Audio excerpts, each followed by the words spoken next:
Boom, and we're back.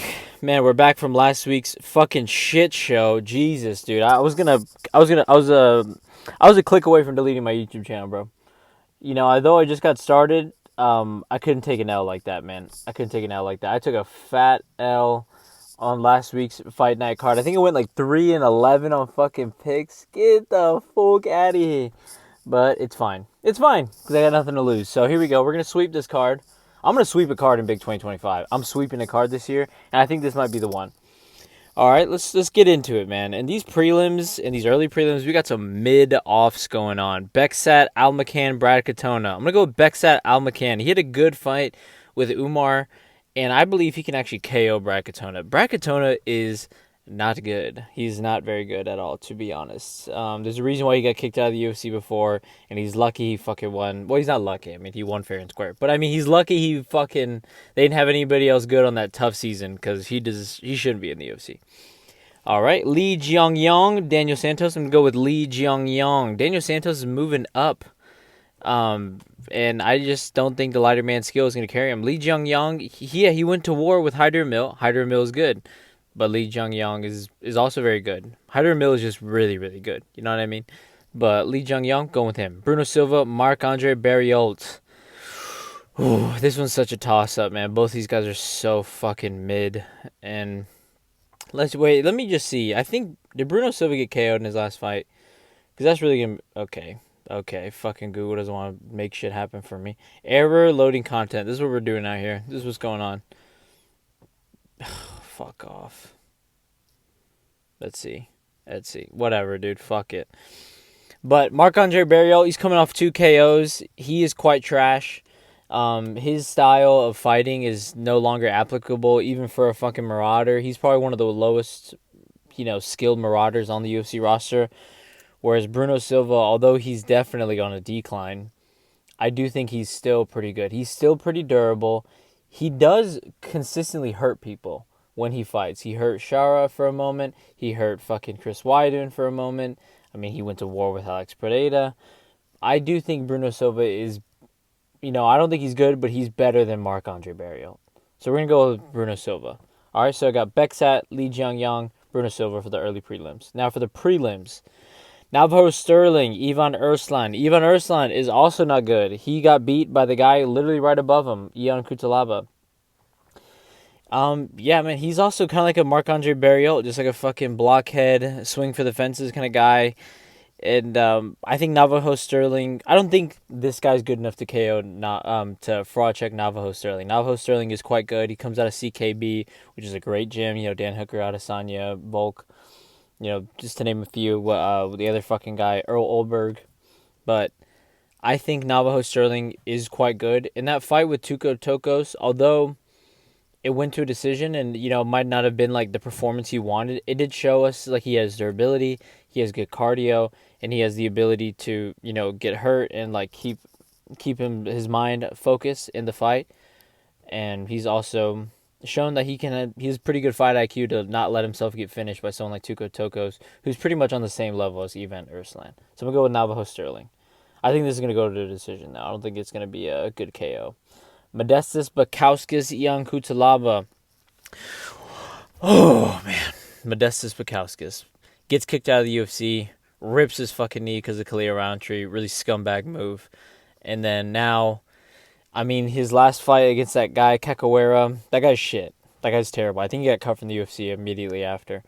That guy's terrible. Easy win. I don't really rate that highly. And then the Marcin Prachnio fight. Marcin Prachnio had him up against the cage, hurt multiple times. He almost fucked up Modestas Bukauskas. Whereas these last 2 fights with Ion Cutelaba, I mean, he had some adversity with Ivan Erslan, but he got the win. Split decision. But then against Ibo Aslan, fraud checks him. Ibo Aslan is very dangerous. He is pretty good himself. That was very impressive. No one thought that was going to happen. I don't even think I did. But looking back on it, I don't remember if I picked Ion Cutelaba to win that. I'm pretty sure I didn't, actually. But it was impressive, man. He's coming into his second win. I think, he over the years, he's just gotten IQ. He just gained IQ somehow. And I'm going to pick him to beat Modestas Bukauskas. Truthfully, honestly. I think this is Fight of the Night written all over it too, as well for me. I think these guys are, so this is gonna be a classic light heavyweight fucking war between these two idiots. And I think Ion Cutelaba is going to come out on top. I think he's going to get probably like a second or third round TKO on Modestas Bukauskas. Next, this one's kind of a lock. Jasmine Jasudavicius versus Jessica Andrade. Jessica Andrade, she's a freaking marauder. She's a brawler. She likes to get in there and strike. And Jasmine Jasudavicius, she's the only good Canadian fighter on the roster. Oh, man. Jasmine Jasudavicius, though, I rate her really highly. She's had some really good wins, and I think her last loss was against Tracy Cortez.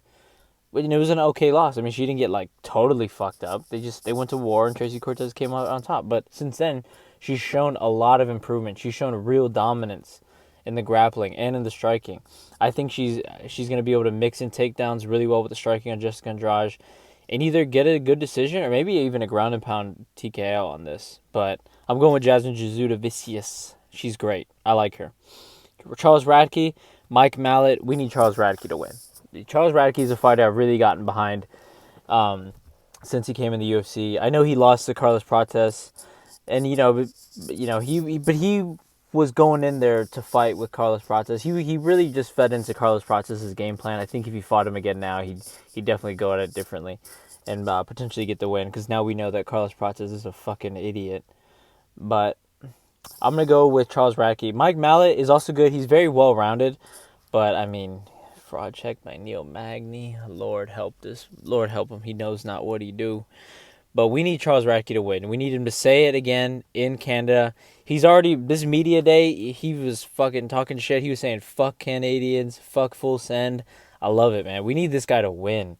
I don't think he'll, who knows, maybe it's too early to say. But as of right now, he's pretty good. He's good enough to get through a lot of the unranked guys. I think once he gets to top 10 is where he'll really face some real trouble.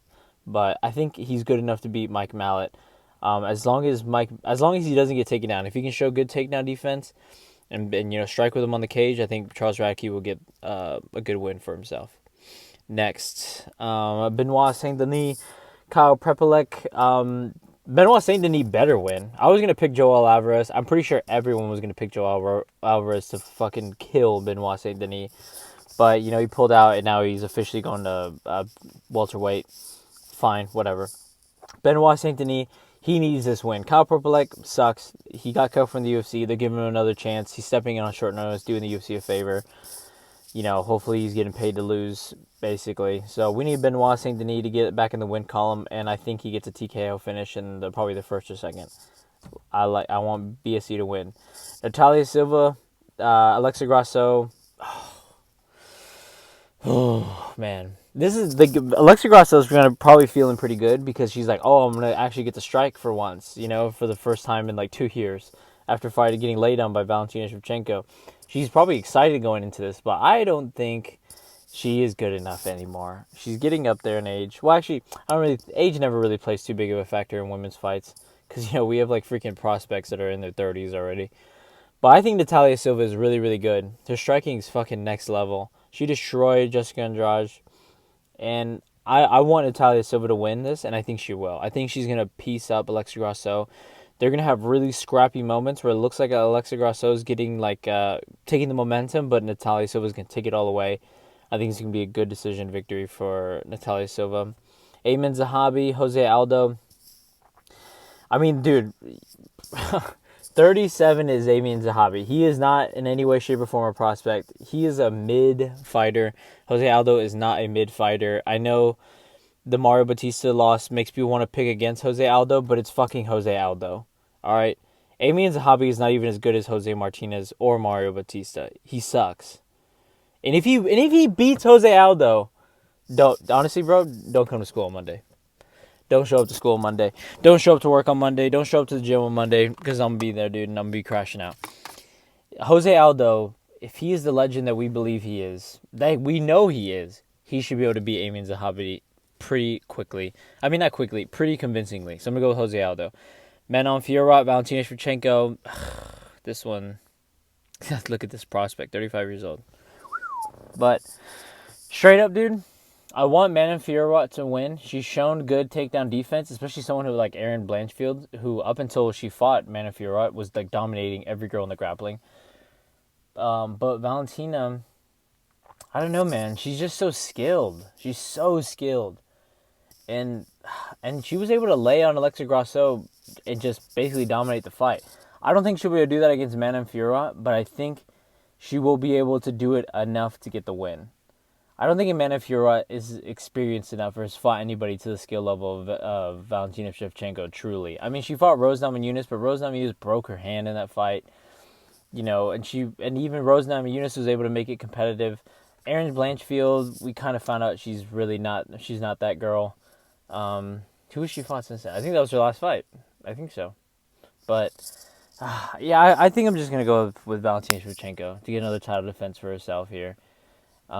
It'd be nice to see a change in the belt and just get Valentina out of there for good, but I just don't think Manon Fiorot's is good enough to really bring it all together to beat someone as well-rounded with all the championship experience as Valentina Shevchenko. Next, JDM, mate, versus Belal Muhammad. Fucking JDM.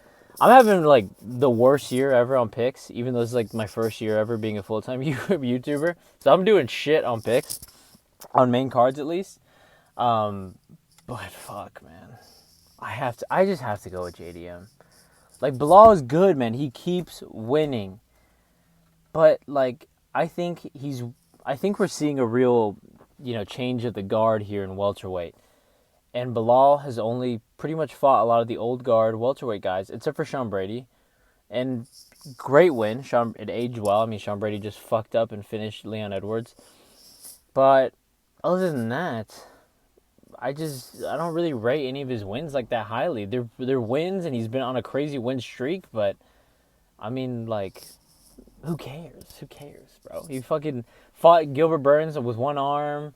I mean, Leon Edwards fucking sucks. I think everyone's come to that conclusion now. I always thought he was. I have always thought he was shit, and now I'm happy that everyone else is really coming to that conclusion. Fuck Leon Edwards. But yeah, man, I just like think about it this way. The scrambling and the scrambling and the grappling. If JDM gets taken down, he's going to get back up. And he's been training with Paul Craig, the guy who trained Volk to hang with Islam in the fucking grappling. And that fight was really competitive, especially in the grappling. Islam was not able to hold Volk down, continuously for every round. Volk was consistently able to get back up and reverse positions, which is great. That's a great look because Paul Craig is really good. And, there's so much tape on Belal Muhammad, getting reversed. So, like, even people without the Paul Craig level of training have been able to reverse positions and get back up from Belal Muhammad's takedowns. So I think that's already in JDM's pocket. Next is the power. JDM has knockout power, Belal doesn't. Third is like the finishing ability, the fight IQ, to constantly go for it and be smart about what you're throwing. Belal Muhammad does throw. He throws a lot of punches, and he's gonna bleed. He's gonna bust up JDM. He's gonna fuck him up a little bit. He's gonna bust his nose with a jab. JDM is not gonna come out of this unscathed. But Belal Muhammad is probably gonna look like he got hit by a fucking truck by the end of this if it goes to decision. Because he's gonna work the body. He's gonna throw head kicks, leg kicks. And Belal Muhammad sort of does the same, but I just don't think he has the striking IQ to hang with JDM. I feel like all the good things Belal Muhammad does, JDM does a little bit better. But, man, please, Lord, just let us have this, bro, please. We're not going to get Islam Ilia Topuria. Freaking Pereira just got fraud checked. We didn't get Islam Arman. I mean, Carlos Prates fumbled the freaking TKO victory over Ian Gary. Let us have this, please. But, yeah, man, I'm picking JDM by fucking... by TKO, late rounds TKO. I think, in order for Belal to get this win, because I don't think Belal's going to finish him. And if he does, like I said earlier, don't come to school tomorrow, don't show up to work tomorrow, don't come to the gym tomorrow, because I'm going to be there crashing out. I don't think he's going to finish him. But in order to get this win, he needs to be perfect every minute of this fight, or at least good enough every minute of this fight to win every single round. And I don't think he can do that against someone like JDM. So I'm picking JDM by late rounds TKO, and Please let it happen. But yeah, let me know what you guys think. I'm excited for this one.